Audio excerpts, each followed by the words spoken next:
When we think of cleaning out a spirit, we're thinking of it as being something that is not smart, that it is not intelligent, and that we have full control over it. So it's like us going up to you and being like, okay, Mike, I'm going to come up and I'm just going to, or Sean, I'm going to come up and I'm going to say bye. And I'm going to put the smoke in your face. What would you look at me like? I'd be like, what are you doing? Exactly.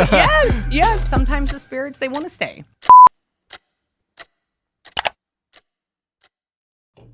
All right, guys, we got Amie here today, and she was just telling me off camera how Vegas might be one of the most haunted places in the country. Exactly, especially with the lower vibrational frequency energy, because there's so much, when people gamble, they lose their money. There's a lot of drugs. There's a lot of sex. Those are all very lower vibrational. And then, well, when you get sad, you may either die of a homicide or you may die of a I don't know if you can say that on there. But, there's about 3,000 people, averaging 2,000 to 3,000 people that die on the Las Vegas Strip every single year. Right. And you were saying last year, or in 2022, 2,600. That's what I was looking up, about 2,600. Ever see the news? No, they don't see the news. And so what we're talking about is how the hotels, or like the owners of the casino, and then also go along with obviously the police, and they get together and they pay them hush money, and they don't want it to come out because it needs to be happy, right? We need to make more money. Yeah, because that would ruin the vibe, right? Mm-hmm, absolutely. People knew what was actually going on. Absolutely. Like just staying in my hotel in the Wynn, there is a very heavy feeling, and you can feel, even like when people get really, really drunk and they're sad and somebody gets broken up with and they're like throwing up on the toilet, and stuff like that. That's like a little lasting imprint. So it's always weird when you're in there. Which is crazy because you're paying so much for that hotel. Yeah, exactly. They say that's like one of the nicest ones in Vegas. It is. So I haven't been to any of the other ones. So that's the only one I've been to. So that kind of sucks because you're super sensitive. So you're feeling all this, and you were talking about how the Luxor and Stratosphere people are jumping off those. Yeah, the whole thing. And so if I had all the time in the world here, I would probably go by every single hotel and just stand there at night and feel. And I think, wasn't it, I don't remember if this year or last year, how they had the stabbing or the shooting in the Wynn down in the main area. Oh, was that at the Wynn? Yeah, it was at the Wynn. Wow. It was down on the bottom Esplanade. I'll look that up. Okay. Yeah. But it was like that. So like that was a whole nother thing. And then you had the shooting at the concert, like there's just all this. And so there's all this like heavy negative energy that just kind of stays around. You know what these hotels should start doing is cleansing these energies. Yeah. They should hire psychics to go through once a month or something. Well, this is the whole thing. They can, but ultimately, end of the day, it's the spirit that decides. Oh, really? Yeah. I can't do anything with sage. It's nothing to do with sage. It's about the intention behind the sage. It doesn't matter if you got a dog turd and lit it on fire. Like, it's the intention behind it. Interesting. So you can't just go to a haunted house right now and clear the spirit out? Well, because think about this. When we think of cleaning out a spirit, we're thinking of it as being something that is not smart, that it is not intelligent, and that we have full control over it. Whereas we're like literally, we're a spirit in a body, right? Having a human experience. And so it's like us going up to you and being like, okay, Mike, I'm going to come up and I'm just going to, or Sean, I'm going to come up and I'm going to say bye, go out, leave, right? And I'm going to put the smoke in your face. What would you look at me like? I'd be like, what are you doing? Exactly. Yes, that's what happens. Wow. So, yeah, and sometimes the spirits, they want to stay, right? They want to stay in the area. Yeah. But with you putting up that boundary, like let's say somebody goes to a haunted house and they go, oh, okay, I'm going to light sage, I'm going to do this intention, I'm going to do this cleansing. And they go in there and they start cleansing. Well, they are putting out that energy or that feeling of like, you can't come close to me. Right. You can't touch me. And so then the spirits are like, okay, fine, I won't connect with you. Have a great day. And so they'll be like, oh, well, they're gone now. They're not. Right. So what do you think causes the sensitivity in certain people? Because I was filming in Dallas last week. Yeah. One of my guests felt a spirit. So I contacted my psychic afterwards, and she confirmed there was a wandering spirit there. But no one else felt it. I had on 8 episodes that day. So what do you think causes some people to feel it? A lot of different things. For me personally, it was like near-death experiences. So that, and then also just, I think some people are a little bit more in tuned. I mean, we all have this. We're all a psychic. Everybody is. But do you pay attention to it? Right. Right. So you had that near-death experience, and then afterwards you felt more sensitive? Yeah. So I had cancer when I was 5. I lost my kidney. I died on the table because of how big it was, bled out and everything like that. And then that's when I started kind of like experiencing things. And then I had 3 more, one at 16, one at, when was that? one at 26, and then one at 29. Wow. And So then they four. were all, four altogether. And after each one of them, you talk about doing shrooms. There are times when I talk to my friends that do shrooms, like they're all in California, and the way that they describe how they see the world on that, if I get into like a semi like meditative state, like right now I'm trying really hard not to zone out, like exceptionally hard, because I'm here with a lot of new people and it just happens. And so you'll see me look at you and then kind of look off to the side, and it's because I'm trying to like not focus, or I'm trying to focus on that. But the way that you see these things on shrooms is kind of like the way I see the world. Really? It's weird. So It's you're weird. like living a psychedelic 24/7. Well, like I was talking to Kelsey Davies. I don't know if you know. I do. She's one of my really good friends, and I took her to Vicksburg, Mississippi recently, and we went to the most haunted home in America, essentially, right? And we were standing outside in the rain, and I was showing her around like the grounds of, where essentially everybody died in the war, and she was like, Amie, she goes, you know what the weird thing is? I said, what? She says, everything's moving. And I saw that on shrooms. I was like, yeah, I mean, like everything's buzzing at all times, like, and it's constantly shifting in a state of creation or degradation, right? And so people talk about how everything is moving in a room. Well, it is, right? So our skin, this table even everything is a certain different frequency, including this can. It's vibrating, right? Yeah, everything is vibrating. And so then you have your consciousness on top of your body, right? And so then what happens when you're feeling a spirit is just, a consciousness without a body. And so they come in and they hop in your brain and they play with it. And they use your brain like a computer. And so that how come sometimes some people can feel a spirit and some people can't? Well, because they don't want to talk to you or you're not on their level. It's like music. Okay. It's like tuning to music. Right. So everybody's kind of like on a different vibe. That's why you get along with some people versus getting along with others. That's why you and I met versus meeting somebody else. It's because we were on that same level at that moment. Yeah, certain people I just don't vibe with. I can't even force it. Like it's just so much of a disconnect. It's a frequency thing, right? Yeah, that's it. That's it. That makes sense. So don't take it personally, guys, if someone doesn't like you. It's just not vibing. And it could be as well. Now, this is a whole nother level, but it could be as well that is a version of you, because this gets into even more trippy stuff. And I'm sure you've heard of kind of like this, but this is what I came out of my near-death experience, realizing that you are me and I'm you. So you're a version of me and I'm a version of you, and we're both experiencing each other in different kind of scenarios. And so the reason why I may not like somebody is because they are either a version of myself that I'm not ready to fully see and envelop, or they're a version of me that I've already kind of like healed and moved forward from, and they haven't done it yet. interesting. That's trippy. Yeah, that's it. Yeah. Wow. But I've heard that theory, like we're all connected, the source of one or whatever. Yeah. Well, okay, so look at your hand, right? Yeah. So if you're looking at your hand, sorry, I have all this makeup on my fingers, but if you're looking at your hand, so all these fingers are different, right? So you have 5 fingers, but they're all connected to a hand. But if you were talking to each finger, they would all say that they were individual. Interesting, yeah. But they're all connected to You one. could control them individually. Exactly. And they all have their own characteristics. Right. Yeah. So just zooming out, you apply that to all humanity. Exactly. Mm-hmm. What about other beings like animals and Yeah, stuff? well, so other beings like animals, dogs, cats, horses, all that stuff, they are a higher level of consciousness. Now, to talk about this stuff, we have to get a little bit deeper. That way we can build an understanding. Okay, so let's go back to the whole thing of that everything is music, everything is vibration, everything's frequency. So if we're breaking down the body, right, if we're breaking down everything and what this is, so everything exists within a certain scale, within notes, all the way through. So what ends up happening is that there's low frequency, there's middle, and there's high. When we attribute low frequency, we attribute that to dark or heavy or negative. I mean, think of just how, if you just, with me real quick, think of the feeling of love. Okay, trying to make yourself feel love. I don't care what it is for, like sexy love or like mom love. Okay, make yourself feel love. Take a second. And then now I want you to go through and I want you to make yourself feel sadness, like get really sad.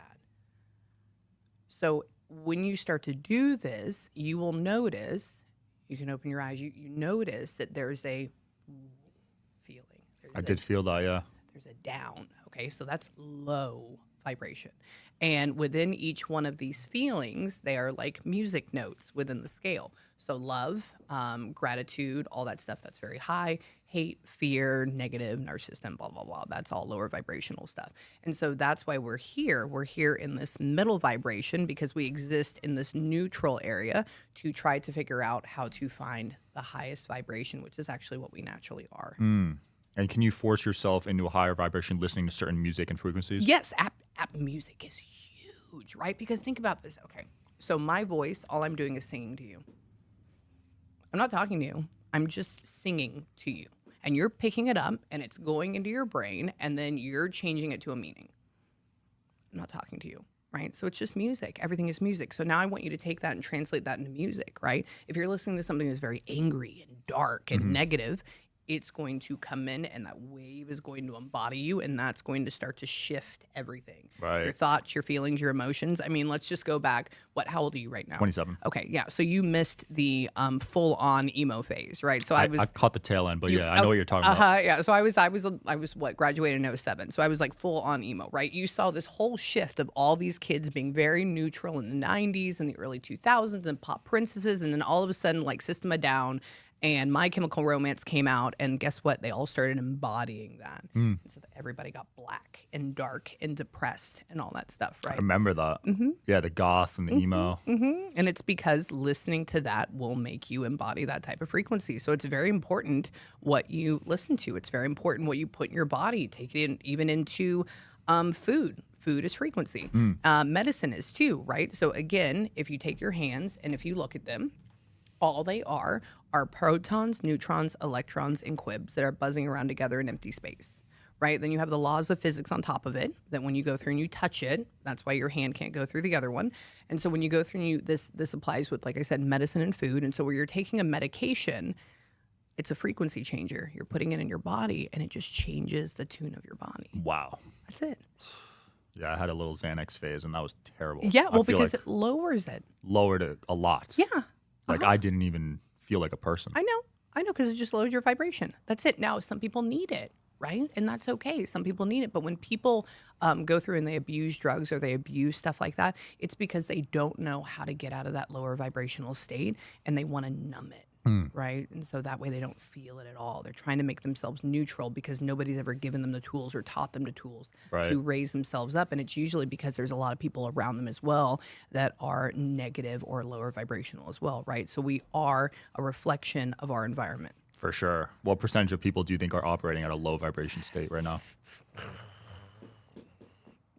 I don't know. Constantly, 30. It's pretty high. 30. Yeah, 30. Just because there's a lot of people, especially right now in this day and age with like what's going on and what's on the media and like all just like the constant. That's what they're trying to do. They're trying to lower your vibration. Why? Because the lowest vibration is fear. Fear equals control. And you don't,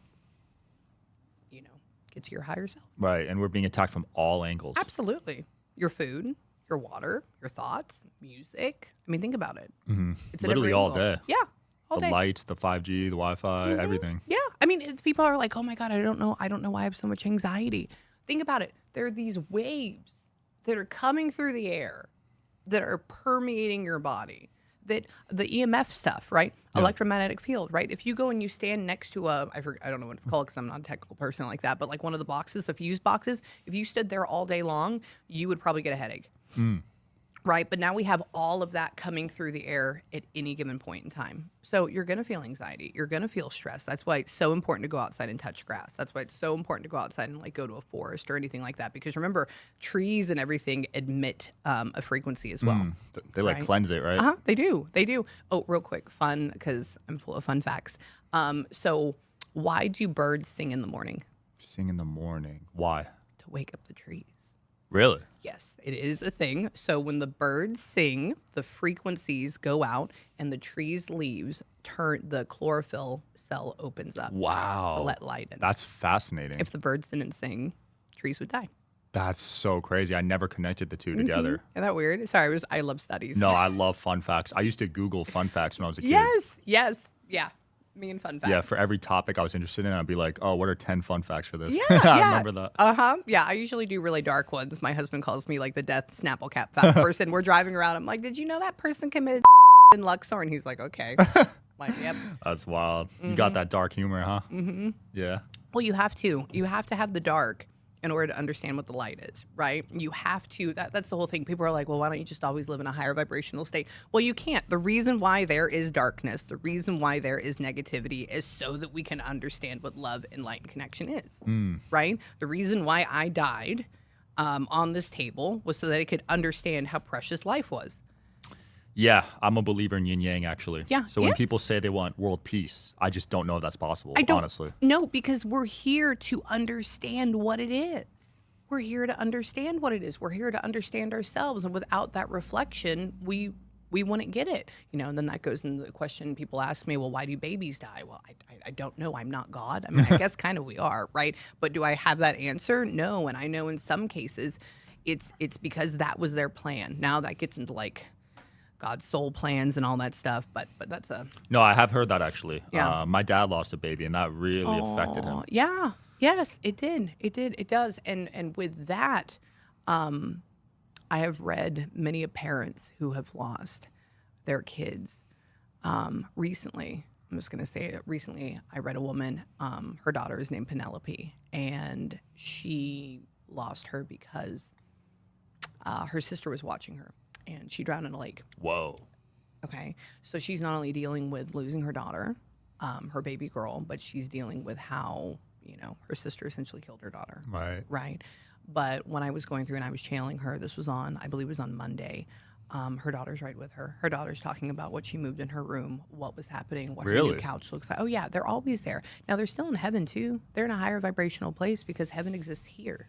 Heaven is a thought. Heaven is a level. You can create heavens everywhere. Interesting. Yeah. That's why the person that's sitting next to you can also be in hell at the same time while you're in heaven.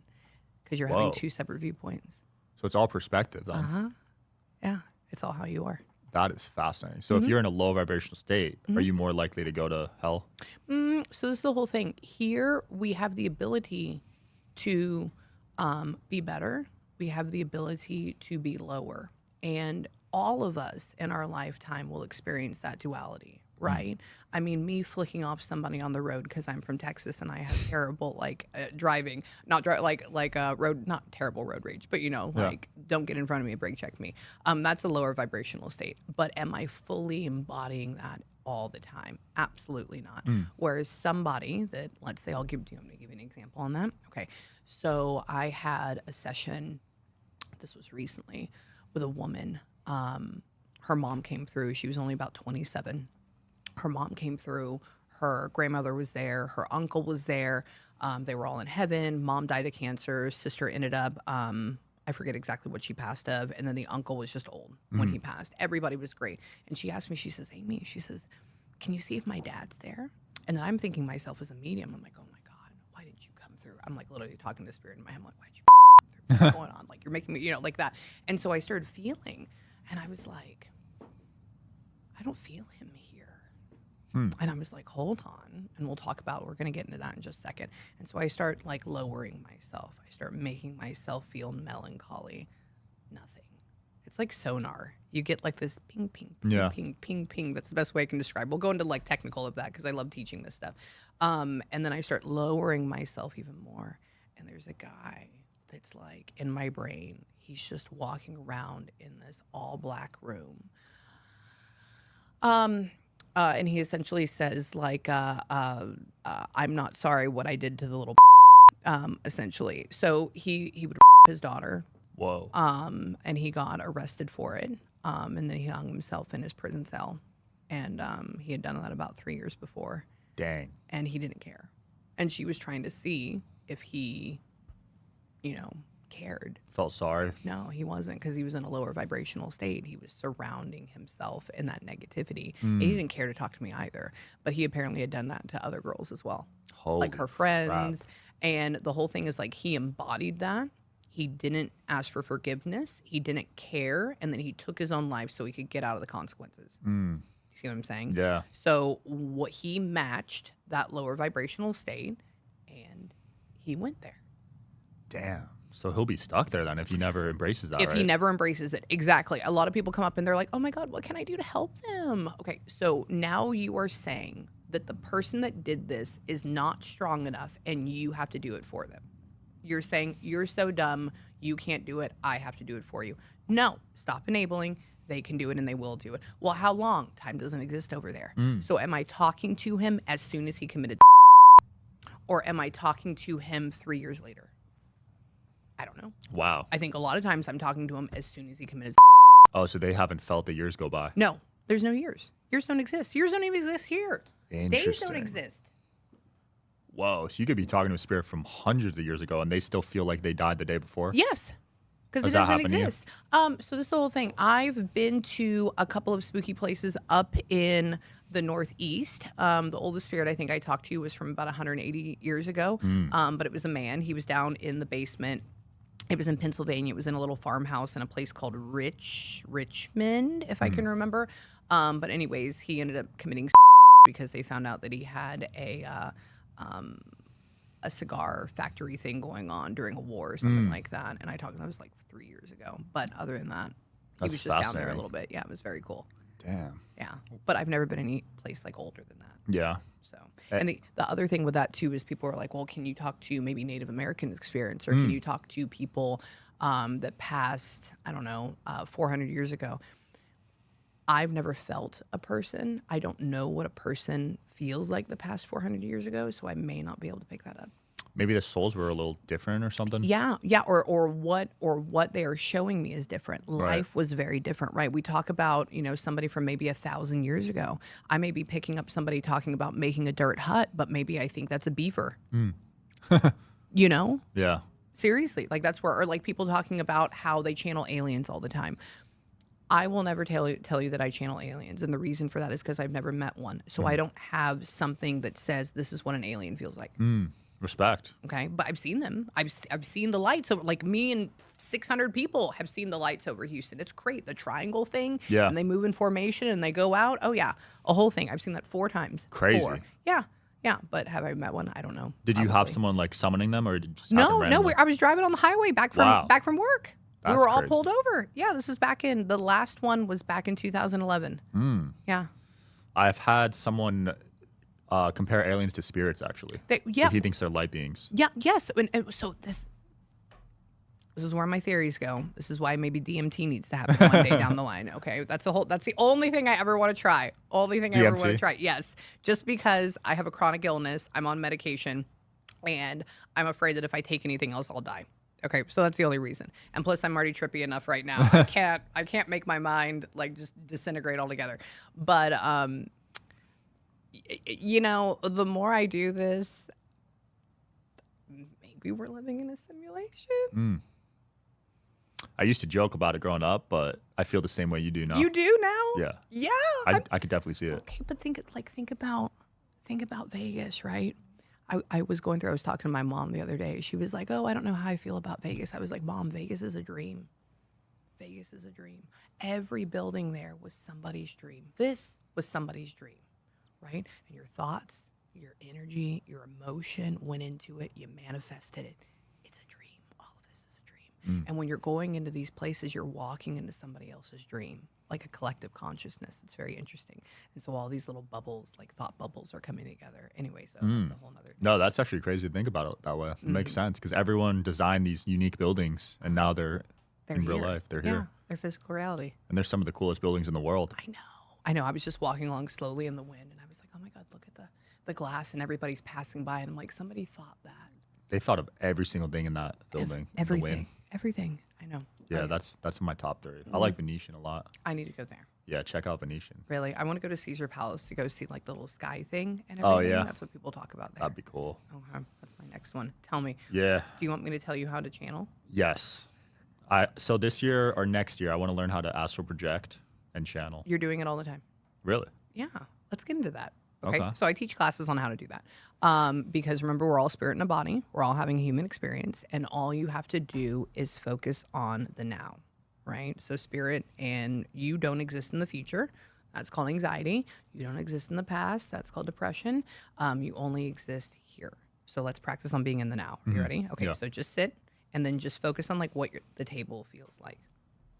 Like very focused. So everything kind of zooms in, and it gets very quiet. And then you start to pick up on everything else. And you start to feel everything around you. And then you realize when you get quiet, the world gets loud. If you're not used to being quiet, it feels quiet. But as you do it more and more, you start to notice everything around you. Even the vibration of like the lights. It's weird. And the truck, so you can hear the bass going on, right? Before we didn't hear that because we didn't have awareness of it. So now we're here in the now, right? So that's kind of like the first step. Here, come back with me. So that's now kind of like the first step of channeling is learning how to calm yourself and just be here and not be distracted. Okay, so like what I'm going through and I'm channeling every single day, I have my noise canceling headphones on. My entire session room is soundproof. If I have a dog bark, because most people that channel, they have ADHD or they have a little bit of autism or they have something like that. And that is a superpower because you're taking 90 million things and turning it into words or a story, like a painting. Okay. And so once you start to focus, then you have to start to learn what your room or your space feels like. You have to start simple. Otherwise, you're going to mess yourself up. Okay. So you have to sit in the same room with the same smell. I would even say turn off the music, right? Because that's even going to be a distraction. And then you have to just sit there, be in that now, and notice what your space feels like. Okay. So that's the first thing. Then the second thing is you have to start learning about different energies and how different places feel. So I would even say take that moment like that sitting there in quiet, go to a grocery store and sit there, stand there, be the weirdo in the corner by the celery, right? But you'll be able to feel it's different than your room at home, right? Go to a casino. That's going to feel different. And take note, is it low? Is it high? Is it varying degrees? So that's what you're trying to learn how to do. And then from there, go to a cemetery, a new one. Go to an old cemetery. The bodies, the spirits are not at the cemetery. The only reason why you get spookies at a cemetery is because usually that's the last place that their name is. So when you're calling on them or when you're reading that name, you're calling their vibration. Interesting. That's it. They're not like just wandering around there most of the time. So their spirits aren't just chilling at the cemetery. No. You have to call them. Well, like when you go through and you're walking and you're reading it, that you're connecting. Oh, wow. Right? Because your name is your vibration. My name, my vibration, my music is Amie, right? So when you call me, you summon me. Interesting. Yeah, it's a whole different thing. I love that. So then from there, after that, what you have to learn how to do is once you learn your space, if you want to learn to channel for other people, then you have to go and channel and feel people that you are not close to. Okay? You can't channel people at first. And you don't really, it's hard to channel people that are, number one, your best friends, that are your really close family. And the reason for that is because I want you to think of if you have a chocolate bar. So when you have that chocolate bar, you take the first bite of it and you're like, holy I can taste the nutty notes, I can taste the caramel, I can taste the smoky, whatever it may be. But then if you eat that whole chocolate bar in one sitting, at the very end, what do you like? You're like, oh, it's just sugar. Right? So that's me channeling like my mom. So she tastes just like sugar because I'm used to the vibrations. Okay? So when you go through and you channel somebody new or a client or an associate of yours or whatever it is, you can feel that difference in the vibration. So then where do spirits come in with all this? So every person normally has between 1 to 3 spirits hanging out with them, but then they have to want to connect with you because remember, you are a spirit in a body and we're not being egotistical. We are saying, I love you. Do you want to come in and pop in my brain and play with it? And they have to be able to not only learn how to do that, they have to have the energy to do that. And then you have to learn how to tune like a radio station to what frequency they're on. Because remember, the low and the high, not everybody's on high, not everybody's on low. Some people are on the middle. And that's some of the reasons why I hear this countless times. People go to mediums or people go to psychics and they go, oh my God, I wanted to channel my mom, but they said that they didn't want to come through. That's the biggest load of I've ever heard in my life. And it's just because they didn't know how to tune to it. That's the medium didn't know how to tune. They didn't know how to tune to it. That's it. That's it. So you could get in touch with anyone you set the intention on. Yes, as long as you are connected to them. Like if you were with me right now and you asked me to connect with Michael Jackson, unless you knew him personally, he probably wouldn't come through for me. Because remember, he's still a person. He's still a conscious entity. And he has no connection with you. So when you see these mediums that are claiming to connect with these celebrities, it's probably BS. okay, there are going to be a lot of people that are going to be mad at me on this one. But let me tell you, like 80% of it is crap. Wow. You'll be able to get a little bit from your conscious collective. You'll be able to get a little bit from your guides. But I want you to think about this. My grandmother wouldn't have anything to do with you. And yes, she'd be part of the conscious collective. But unless you had something that you could confirm through me, she's not going to come through. Why? Because there's no reason for her to waste her energy to just come and talk to you. She wants to give a message of love and healing and connection to me, and you're just calling her to ask her if she likes chips and salsa. Why is she going to waste her energy? It's like me telling you, hey, I want you to go run up to the very top of that hill. Why? Nothing. No reason. So spirits get tired too, then? Yes, They have energy? yes. Yeah, Wow. because it's hard for them to come in here. It's hard for them to connect. And then us, it's a three-way thing. So it's like me that's zoning out and kind of feeling. It's you that is on that chill level because they're 50%, you're 50% of the connection. And then they are coming in and they're hopping in my brain and I'm kind of feeling you, and it's this whole thing. And so I find that when I channel, spirits will come in and they'll give me information in waves. So it'll get really strong for a little bit and then it'll get really, really weak. Then it'll come back, it'll get really strong. And so just what else are waves? Sound, light, right? All that. So the energy and the information they give me are waves as well. Interesting. And you said the average person has 1 to 3 spirits around them. So is that what you would call a spirit guide? Yes. And so let's go and get stuck on that for a little bit. So guides, people are, let's talk about that. So people are always like, I watch this. Yeah, you have a guide. You have 3 guides. One of them is named Stacy. One of them is named Margaret. One of them is named Mark. I want to let you know, most of those guides were never people. Names are people things. They're energy. It's a feeling. And they don't know. They don't know. Do you know how many guides I have? I don't know. I have like 2 that are around me. I know one of them's named Gary, just because he shows up all the time. I have a crystal named after him because I like it, not because I think it does anything for me. But anyways, that's the only one that I can absolutely name. There's another male or masculine energy, but other than that, I don't know. Wow. Yeah. So when they're just naming people, it's Horse. interesting. So you don't even know who one of your supposed guides are. No, because most of them are not people. What do you mean? Most of them, they weren't people before. Remember, a name is associated with a person, right? When you are born, I give you a name, right?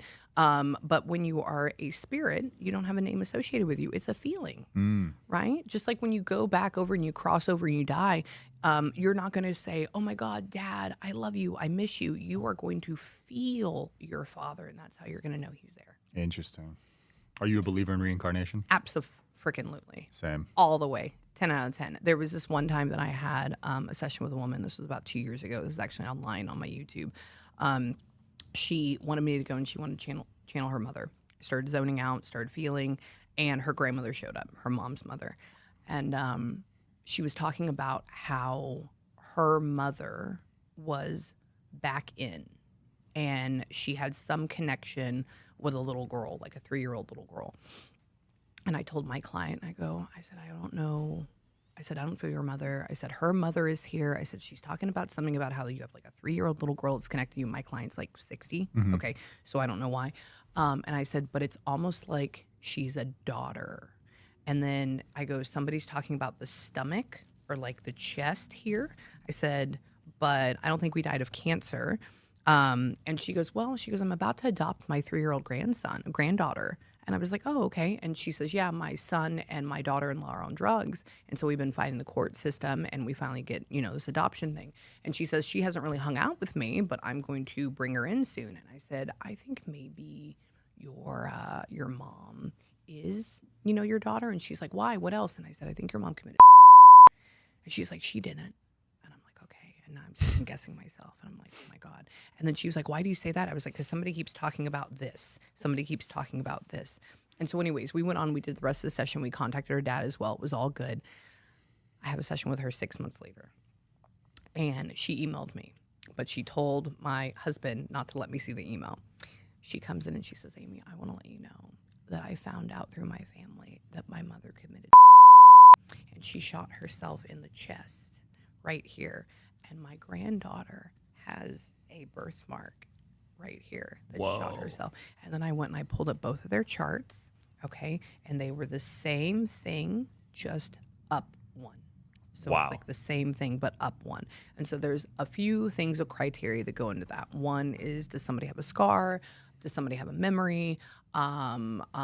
Usually they will come back in within like your lifetime if it's like super tragic. Like I'm even thinking like my client, her daughter that crossed over, she's either going to be her mom's guide or she's going to try to come back in as maybe like her other daughter's, kid later on to be in that same soul group. Like That that is type crazy. of thing. Yeah. But like, let's say your grandmother passes, right? Let's say she passes. She lived until she was like 91 years old. And then you have a daughter. No, she's not going to come back in as your daughter. She's going to watch your daughter. She's going to watch you. She's going to be with you. That's kind of how That's it goes. fascinating. I have heard that birthmarks are like a sign of a death in a past life. Yes. Yeah. Yeah. They can be. Absolutely. Scars can be as well. Maybe even things that happened to you as kids. I had, what was it? Personally, this was, what are we in right now? 24. So this was 22. I had this crazy dream. So I'm obsessed with World War I. Like absolutely obsessed with World War I. Like, You must have had a past life in that war. oh, we're gonna talk. That's what we're going into right now. So I love to collect relics Whoa. from World War I. This has somebody attached to it. My husband calls him my boyfriend.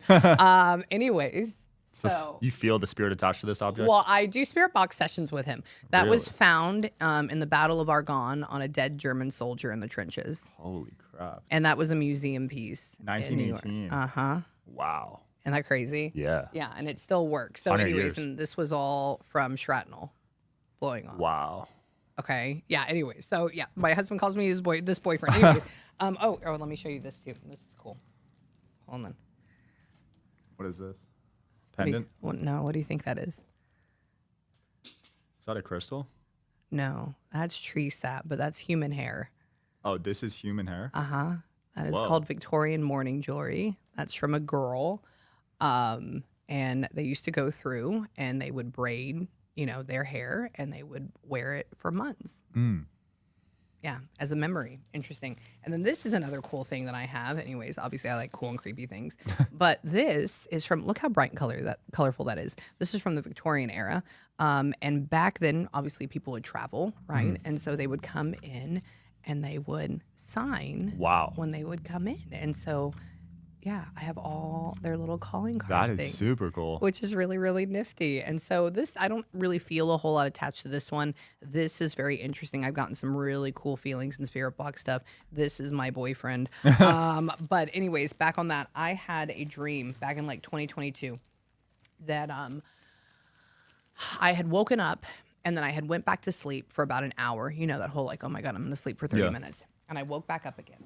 And I woke back up because I had this insane dream of me being in a body that had this bright kind of greenish felt on.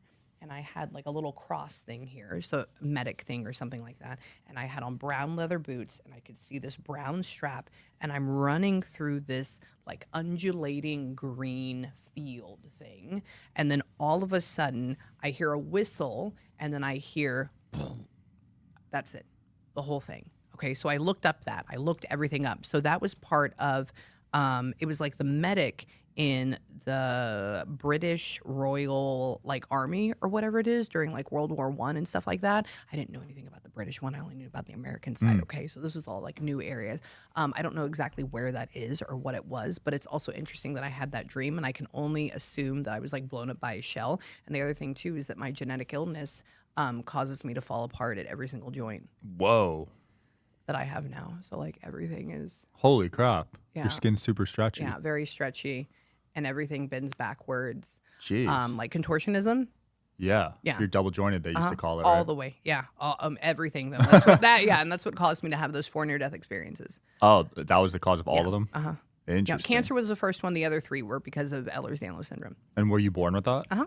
Yeah. So it's genetic? Yeah. It's a connective tissue disorder. Whoa. Yeah. Yeah. That's fascinating. Yeah. Well, sorry you're dealing with that, Oh but no, that's it's okay. crazy. Well, that's what caused me to like sit down and do this. Otherwise, I'd be out there swinging and banging. I always told my husband I should have been like a basketball player, but now this is like made me sit here and do this instead. I love it. Yeah. Well, they say your kind of destiny is predetermined, right? Do you believe in that? Like your whole life is kind of planned out? Okay, so let's talk about that. So there's choice within everything. Okay, so everything is pre-planned out. I want you to think of it as like this huge circle. You're right here in the middle, and like here after the studio, right? So I have a choice to either go back to the hotel, I have a choice to go to this museum, or I have a choice to go someplace else. One of those choices is going to lead me to a better version of myself, or more excitement, or more fun. That's what we're here for, this world, right? And so if I went back to my hotel, I would probably go to bed. Nothing else would really happen. I wouldn't be creating anything else, right? And it would be okay. It'd be neutral. Maybe if I went someplace else besides the museum, it may not be, like, it may be good, or make it a flat tire. I don't know, something like that. That may be a lower vibrational choice. For some reason, this pulling me to go to this other place is a big thing. Like, for some reason, maybe something cool is going to happen there. I'll have to let you know. But if I didn't follow that, then, you know, it just may not turn out as well. I don't know. So is everything predetermined? I would have to say so. But within each one of these predetermined states, there is choice within it. And then if you do not get it, then you have that same lesson over again, no matter how big or how small. Wow. I think you'll like the museum. Yeah. There's a lot of artifacts there. Oh, believe me, I brought all my stuff. Yeah, I'm very excited about it. So you'll be able to connect with those. There's a whole room of dolls. Well, okay, so I didn't believe in haunted dolls until like 2 weeks ago. Really? Okay, so even you're skeptical of certain I'm super skeptical. spiritual things. Yeah, oh my God, ask me. But because it's the whole thing. What social media has turned this into is such a woo-woo thing, right? You got to get an incense stick and shove it up your butt and hum. Like, that's not how it is. And oh my God, my thing that I detest is when people are like, well, I have this gift and you don't.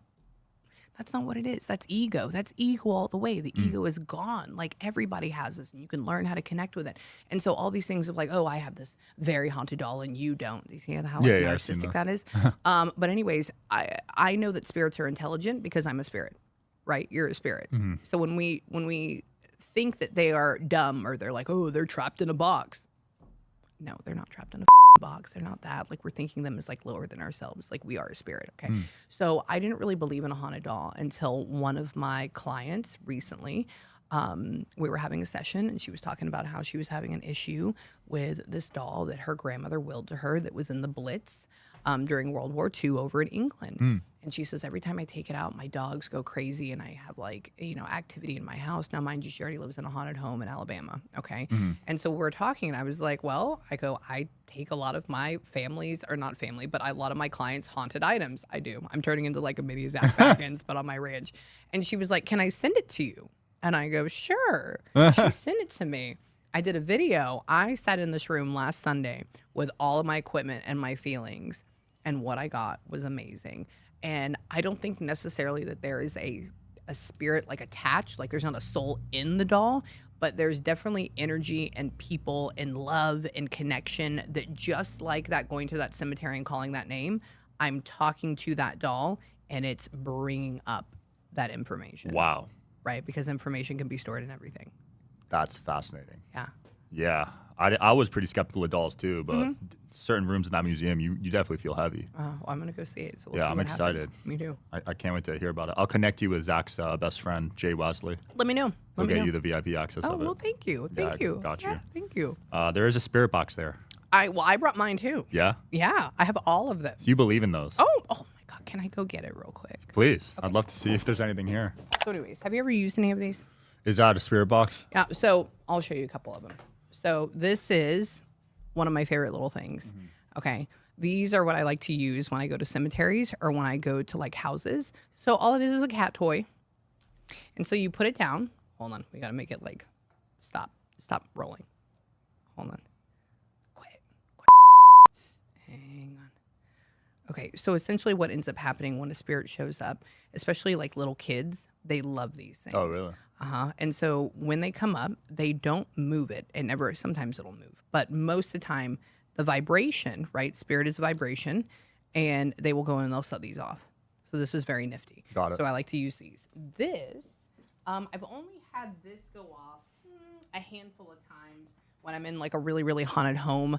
Like I had a very, very conscious elderly lady that died in the room at this place called the Carrollton House in Jefferson, Texas. And I had this on her deathbed, and she loved playing with this thing. It Really? was when I was with Kelsey Davies. And oh my God, the screams. I'm not very fun to go ghost hunting with because I'm more excited. I don't get scared. So I'm like, come on, do it again. Let's do it. Like it's kind of annoying. It's very hard to make a scary thing with me, okay? But they will come up, and clearly I don't. Let's see. What has an EMF here? Let's see. Do we have something here? Probably the phone. Maybe. You want my phone? I don't know. Wait, I have a blocker on it though. Yeah, I know. I think essentially, oh, I left that in there. Oh, well, I'll have to show you that one later. But anyways, essentially this right here, this gives off EMFs. And what will end up happening is the spirit will show up, and then all this will light up. Okay, which is very, very nifty. These are really, really cool. You just kind of like put them in the middle of nowhere. In fact, this was the haunted doll thing that I did. Good evening, everyone. Okay, here. Here. Watch. Hold on. Just. You'll see it.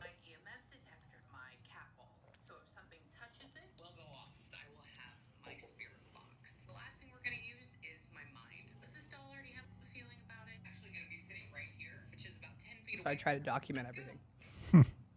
Watch. I just gotta chill. There's a woman here. The room is getting a little bit of a different feeling right now. I keep seeing a shadow right over there.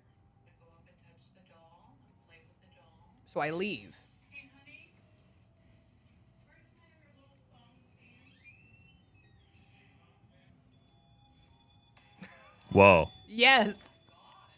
Oh my God. I'm. Wow. Yeah. So what does that mean? So they come in and they get around it because remember everything is energy. Spirits are energy, right? So essentially they come up and they mess with it, and it just turns on. And the stronger the spirit, the more colors it will light up. It also has a heat sensor and a cold sensor on it. So if like anything drops 5 degrees or gains 5 degrees, it will also go off as well. But yeah, these are really, really cool. Got it. And so it's very weird when you are in the middle of a cemetery where there's no electricity, no nothing in the middle of nowhere, right? Like 30 minutes away from civilization at all. And then you're walking in the middle of the night and then it starts going off the very back. I'd be freaking out, but you probably love that. Oh, I love it. Oh, I'm like, come on, let's do it more. But that is that. The other thing too is that most spirit box apps are absolute poop. I only use like 2 of them. I'm really good friends with a guy named Chris. He makes one called Transcend Theory, which is really, really good. Not sponsored. And then he makes another one called Necrometer, which is really good. Currently, I'm vibing with Transcend Theory. So essentially, there's no words in here. There's no nothing. All it is frequency. And so spirits come in and they change that energy, and they can change it either into sound for like words, or they can also change it into words on here. So I always have some very interesting things going on. I got to here. download those. I'll let you know. Have you ever seen a spirit be able to move objects like in the movies? No. Okay. That's good to know because some people don't feel safe, but. No. Well, okay. Whatever. So can we talk about demons? Yeah. I like how you. Thank you. So, whatever you are, whatever you vibrate at, right? That is a reality to which you'll experience, right? So if you are in the light, or if you are in this place of gratitude, or if you are in this place of joy, even bad things you're going to look at and you're going to be like, wow, that sucked, but okay, you'll be able to recover from it quicker, right? If you are in a negative state, then if something happens, you won't be able to recover from it quicker, and you're going to get darker and more fearful and everything like that. So with the demon word, if somebody is already in that negative state and they think something is a demon, it will be. So they're manifesting it. Yeah, they're manifesting it. And it's that another, and I'm not saying that there's not negative or lower vibrational entities, because there are. It is. That's why I don't drink or anything like that, because really that lowers your vibrational state, and then you're more like affected by it because you become your emotions, you become that lower vibe. Right. But essentially when people are like, oh my God, demons are real and this is this, it's because that's literally what they see. Got it. That's yeah. literally what they So with experience. demonic possession, that's not really possible in a higher vibrational state. Absolutely. Because you're with God, you're with Source, you are connected to love, and so therefore that is not your reality. Got it. Why do you think so many people talk about having demonic possessions and they are, on drugs? It's common. because they're in a lower vibrational state. Right.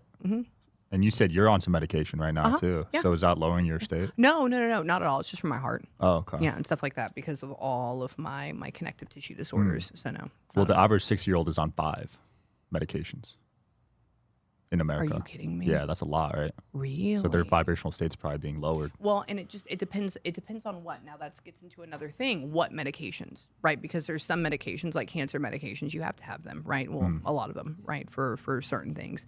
I think some of them are poop. Like I think that maybe one of the reasons as well that my Ehlers-Danlos syndrome got so crazy and got so bad is because one of the cancer medications they gave me as a child, one of the side effects of it is having your ligaments become extremely loose and all your tissues become extremely loose. Whoa.